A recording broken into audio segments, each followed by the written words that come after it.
നമസ്കാരം. ഇറാന്റെ പരമോന്നത നേതാവ് ആയത്തുള്ള അലി ഖമൈനിയുടെ വധത്തെ തുടർന്ന് പാകിസ്ഥാനിൽ കനത്ത ആഭ്യന്തര പ്രതിരോധ പ്രതിസന്ധി നേരിടുകയാണ്. ഇപ്പോൾ രാജ്യത്തിന്റെ വിവിധ ഭാഗങ്ങളിൽ ഷിയ വിഭാഗക്കാർ നടത്തുന്ന വൻ പ്രതിഷേധങ്ങളെ തുടർന്ന് പാക് ഭരണകൂടം അതീവ ജാഗ്രതാ നിർദ്ദേശം പുറപ്പെടുവിച്ചിരിക്കുകയാണ്. പാകിസ്ഥാൻ ഭരണകൂടത്തിന് വലിയ തലവേദനയായിരിക്കുകയാണ് ഈ പ്രതിഷേധ പ്രകടനങ്ങൾ.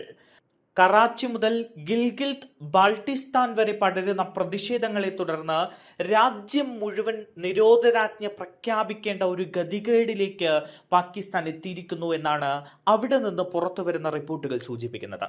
സംഘർഷ സാധ്യതയുള്ള പ്രദേശങ്ങളിൽ കർഫ്യൂ ഏർപ്പെടുത്തിയിട്ടുമുണ്ട്. കറാച്ചിയിൽ കലാപകാരികൾക്കെതിരായ പോലീസ് നടപടിയിൽ 22 പേരാണ് ഇതുവരെ കൊല്ലപ്പെട്ടത്. പാകിസ്ഥാൻ ഭരണകൂടത്തിന് ഇത് വലിയ പ്രതിസന്ധിയായി മാറിയിരിക്കുകയാണ്.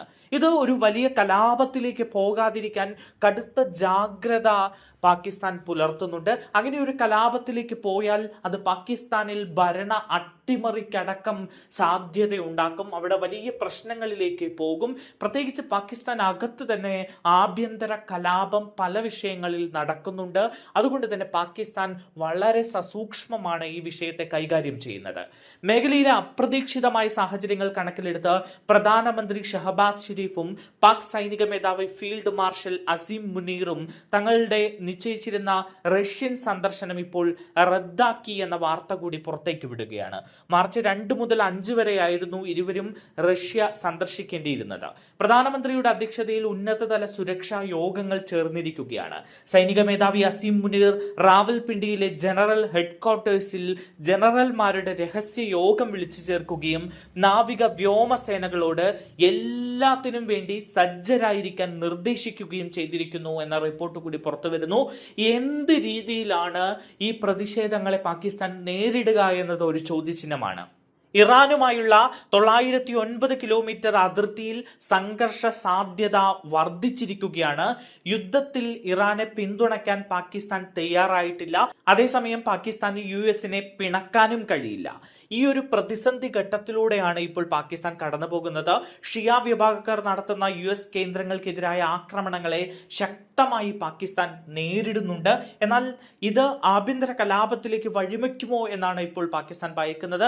അങ്ങനെയെങ്കിൽ സകലതും അവിടെ അട്ടിമറിക്കപ്പെടുന്ന ഒരു അവസ്ഥയുണ്ടാകും. കൂടാതെ അഫ്ഗാനിസ്ഥാനുമായുള്ള അതിർത്തിയിലെ തർക്കങ്ങളും ഇന്ത്യയുമായുള്ള നിയന്ത്രണ രേഖയിലെ അസ്വസ്ഥതകളും പാകിസ്ഥാനെ വലിയ രീതിയിൽ പ്രതിരോധത്തിലാക്കുന്നുണ്ട്.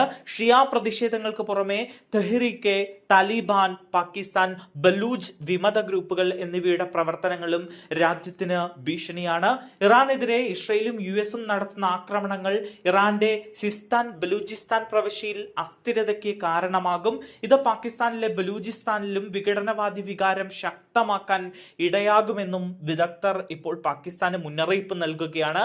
സാമ്പത്തിക പ്രതിസന്ധിയും രാഷ്ട്രീയ ധ്രുവീകരണവും നേരിടുന്ന പാകിസ്ഥാന് ഖമൈനിയുടെ വധത്തെ തുടർന്നുണ്ടായ ഈ പുതിയ വെല്ലുവിളി വലിയ പ്രശ്നങ്ങളാണ് സൃഷ്ടിക്കുന്നത്. പാകിസ്ഥാനിൽ വരും ദിവസങ്ങളിൽ എന്ത് നടക്കുമെന്ന കാര്യത്തിൽ യാതൊരു ഉറപ്പുമില്ല. അത്ര വലിയ പ്രതിഷേധങ്ങളാണ് അവിടെ നടക്കുന്നത് എന്നാണ് പുറത്തേക്ക് വരുന്ന റിപ്പോർട്ടുകൾ. ഈ പ്രതിഷേധക്കാരെ പാകിസ്ഥാൻ എങ്ങനെ നേരിടുമെന്നത് ഒരു ചോദ്യമാണ്. പാകിസ്ഥാനിൽ കൂടുതൽ സ്ഥിതി വഷളാകുന്ന ഒരു കാഴ്ച നമുക്ക് കാണാൻ കഴിയുന്നുണ്ട്.